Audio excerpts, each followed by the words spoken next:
নমস্কার, তোমাদের সকলের প্রিয় পাঠশালায় আর একটি নতুন ক্লাসে তোমাদের সকলকে জানাই স্বাগত। আজকে আমি তোমাদের সাথে আলোচনা করব ক্লাস 4 এর থার্ড ইউনিট টেস্ট অর্থাৎ তোমাদের ফাইনাল এক্সাম 2025 আমাদের কোয়েশ্চেন ব্যাংকের বাংলার সপ্তম নম্বর স্কুলটির প্রশ্ন উত্তর।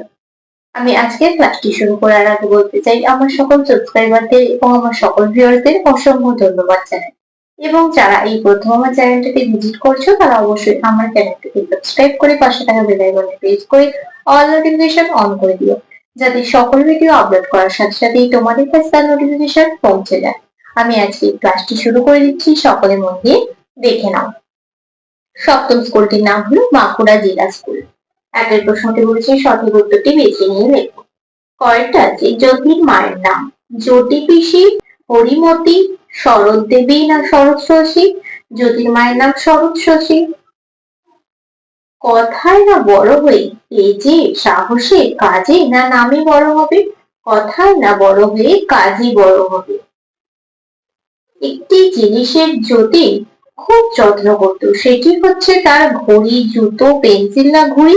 কোন জিনিসটা জ্যোতি খুব যত্নে রাখতো? ঘুড়ি। স্থির করে পা দুটো ও মনটা দাঁড়াতে পারো তো 10, 12 না কয়েক না 2 ঘন্টা? স্থির করে পা দুটো ও মনটা দাঁড়াতে পারো তো 12 ঘন্টা। ড্যাশ যে ঝিমায় আকাশ করে চাঁদ তারা সূর্যি না সন্ধ্যা তারা? চাঁদ। চাঁদ যে ঝিমায় আকাশ করে। সেবারে বর্ষাকালে পেঙ্গা নদীতে আমরা দেখেছিলাম মোট 7টা, 8টা, 5টা না 10টা শুশুক একটি কুমির। কটা শুশুক দেখছিলাম? 7টা। ফুটফুটে জোছনায় জেগে শুনি বিছানায় রোশনায় রোজ নয় না বিছনায়? বিছানায়। ফুটফুটে জোছনায় জেগে শুনি বিছানায়। মায়াদ্বীপে মাথা উঁচু করে থাকি কলা গাছ, তাল গাছ, শিমুল গাছ না নারকেল গাছ? শিমুল গাছ।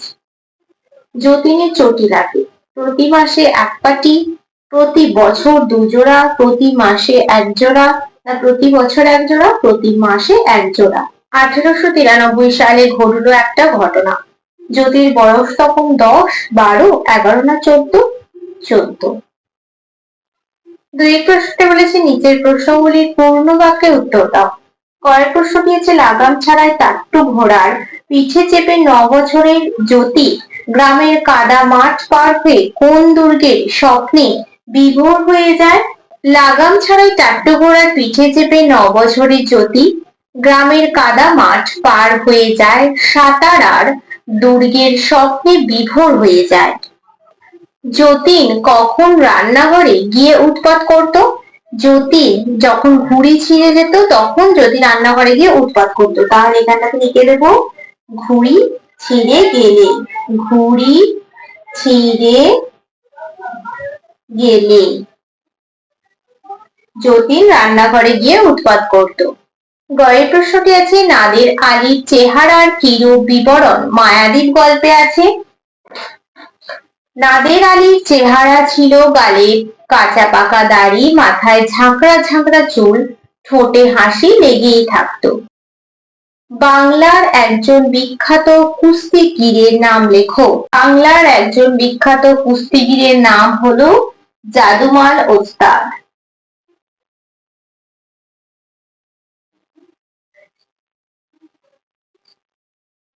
ডানায় শিশির মেখে কোন পাখি ডাকাডাকি করছিল?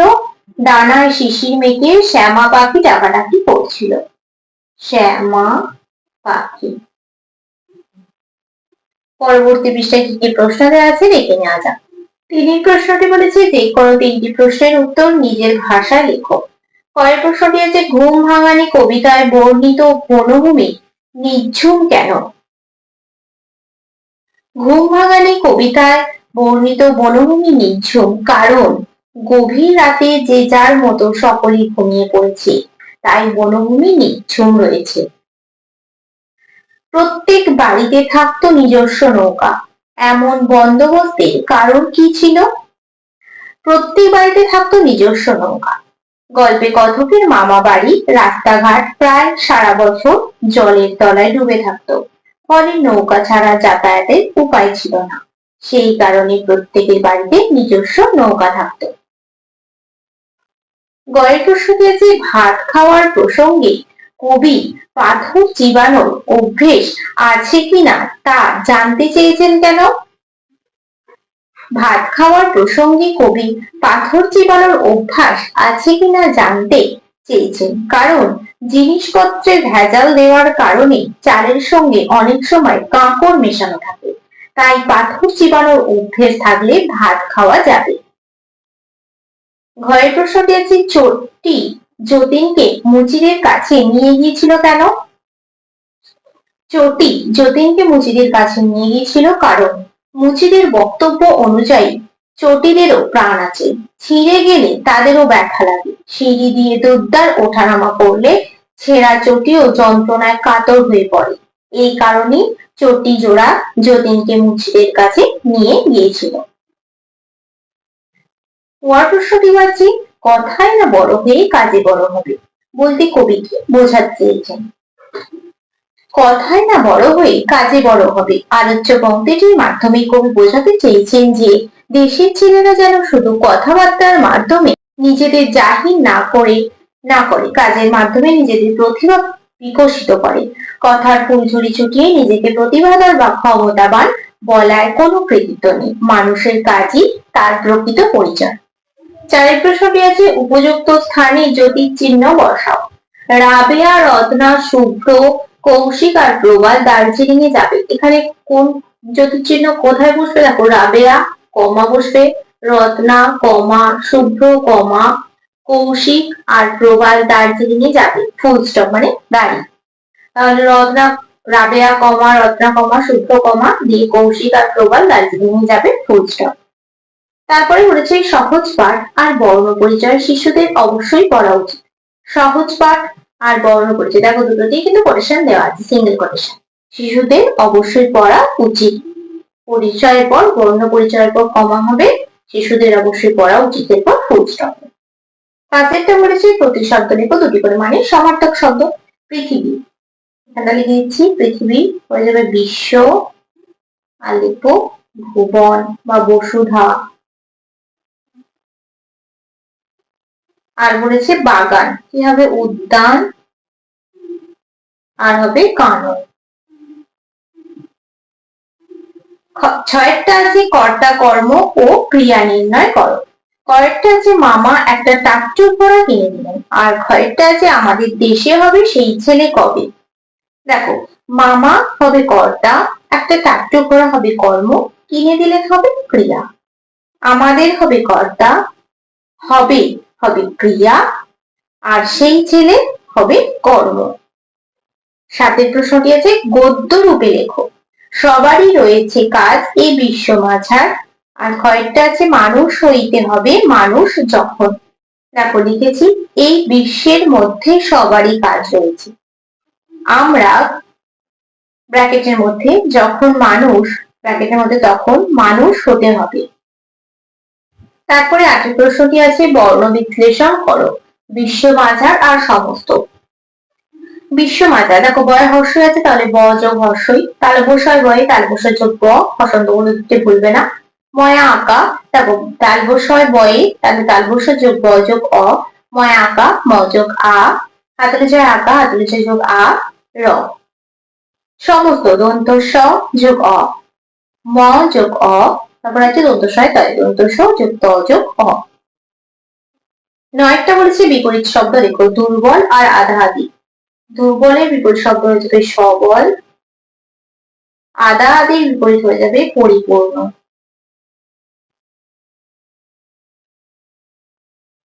১০টা বলেছে এলোমেলো বর্ণগুলি সাজিয়ে শব্দ গঠন করো। এটার সাথে লিখতে হবে ভ্যাবা চাকা, ভ্যাবা চাকা। এটার সাথে লিখতে হবে আধা আধি। ১১টা বলেছে শব্দার্থ লেখো। পণ আর তোড়জোড়। পণ শব্দের অর্থ হলো প্রতিজ্ঞা বা শপথ, এই কাজটা লিখে দিচ্ছি শপথ বা প্রতিজ্ঞা, এটা হচ্ছে তোমাদের এই শব্দার্থটা। আর জোড়া তারা মানে হচ্ছে গোজামি, গোজামি। এই দুটো শব্দার্থ এখানে লিখে দিলাম। তারপর পরেরটা বলছে শব্দ যুগলের অর্থ পার্থক্য দেখাও। তার বসা একা পশা, বেদসা একা পশা, তো একা ধর্ষণ একা তারা, তো একা একা তারা। দেখো লিখেছি তার বসা একা পশাপ মানে হলো অভিশাপ, আর দোদশা একা পশাপ মানে স্বর্গ। তো একা ধর্ষণ একা তারা মানে ব্যস্ততা, আর তো একা তারা মানে নক্ষত্র বিশেষ। 13টা বলেছি বাক্যে কোন ভাব প্রকাশ পেয়েছে লেখো। কি যে ভালো লাগতো, এটা হয়ে যাবে তোমাদের বিস্ময় সূচক বাক্যটা, এখানটা দিকে দেবো বিস্ময়। যা চশমাটা কোথায় গেল, এটা প্রশ্ন করছি, প্রশ্নবোধক বাক্য, তাহলে প্রশ্ন। 14টা বলেছি চাল শব্দটিকে দুটি আলাদা আলাদা অর্থে ব্যবহার করে বাক্য রচনা করো। দেখো লিখেছি চাল শব্দটিকে দুটি আলাদা আলাদা অর্থে ব্যবহার করে বাক্য রচনা। চারকলা চাল, ধান থেকে চাল হয়, আর চারকলা চাল, তোমার চাল আমি ভালোই বুঝতে পারছি। 15টা বলেছে বাক্য থেকে সর্বনাম খুঁজে নিয়ে তা দিয়ে বাক্য রচনা করো। তোমরা মানুষ হলে দেশের কল্যাণ, এটা তোমারা লেগেছে, এটা হবে তোমরা। তোমরা মানুষ হলে দেশের কল্যাণ।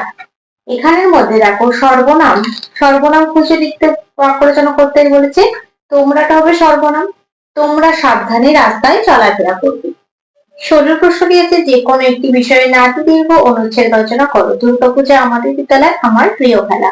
আমাদের বিদ্যালয় দুর্গাপূজা অনেকগুলি তোমাদের পৃষ্ঠা থেকে পড়িয়ে দিয়েছি, আবারও দেখিয়ে দিচ্ছি। দেখো বাঙালির 12 মাসে 13 পার্বণ, কিন্তু সব সেরা পার্বণটি হলো দুর্গাপূজা। অবশ্য দুর্গাপূজা গোটা দেশেই হয়। শরৎকালে এই পুজো হয় বলে একে শারদোৎসব বলে। আগে বসন্তকালে দুর্গাপূজা হতো, এখন সেই পুজোকে আমরা বলি বাসন্তী পূজা। শরৎকালে দুর্গাপুজো প্রথম করেছিলেন রামচন্দ্র। রাবণকে বধ করে সীতাকে উদ্ধারের জন্য রামচন্দ্রকে এই অকাল বোধন করতে হয়েছে। সেই থেকে আশ্বিন মাস নাগাদ দুর্গাপূজা হয়। শুক্লপক্ষের ষষ্ঠীর দিন দেবী দুর্গার বোধন হয়। ওই দিন তিনি সন্তানদের নিয়ে কৈলাস থেকে মর্তে আসেন। তার ডান দিকে থাকেন পেঁচার ওপর বসে লক্ষ্মী দেবী। লক্ষ্মী দেবীর ডান দিকে থাকেন ইঁদুরের ওপর বসে গণেশ। মা দুর্গার বাঁ পাশে হাঁসের ওপর বসে থাকেন দেবী সরস্বতী।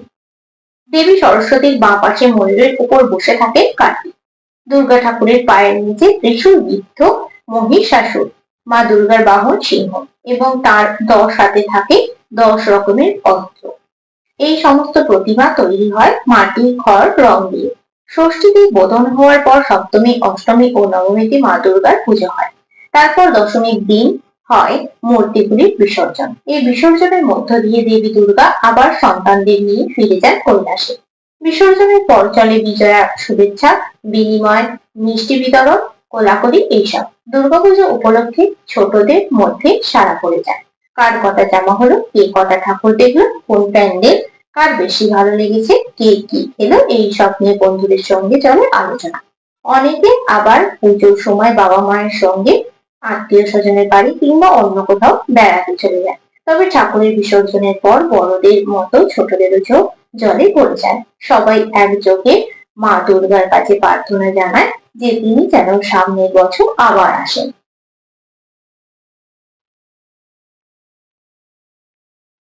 এবার বলে দিচ্ছি আমাদের বিদ্যালয়। তোমরা এখানে তোমাদের বিদ্যালয়ের নাম লিখবে।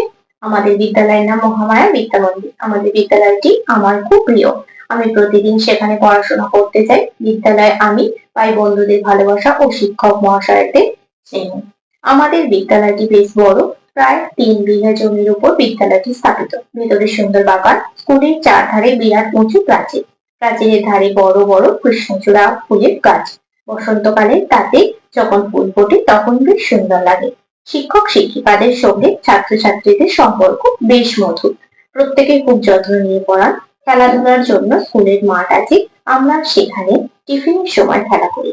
বিভিন্ন সময়ে আমাদের বিদ্যালয়ে নানা সাংস্কৃতিক অনুষ্ঠান হয়। আর আমার প্রিয় খেলা সম্পর্কে অনুচ্ছেদটা তোমরা নিজেরাই লিখে নেবে। তোমরা তোমাদের প্রিয় খেলা সম্পর্কে কি অনুচ্ছেদ লিখবে, না পারলে আমাকে অবশ্যই কমেন্ট করে জানাবে, আমি লিখিয়ে দেবো। আজকের ক্লাসটি তো আমি এখানে শেষ করছি। খুব তাড়াতাড়ি আরো একটি নতুন ক্লাস নিয়ে যাবো তোমাদের সামনে। যদি তোমাদের আজকের ক্লাসটি ভালো লেগে থাকে তাহলে অবশ্যই লাইক, কমেন্ট, শেয়ার এবং সাবস্ক্রাইব করতে ভুলবে না। সকলে সুস্থ থাকবে, স্বাভাবিক থাকবে। সকলকে অসংখ্য ধন্যবাদ জানাই।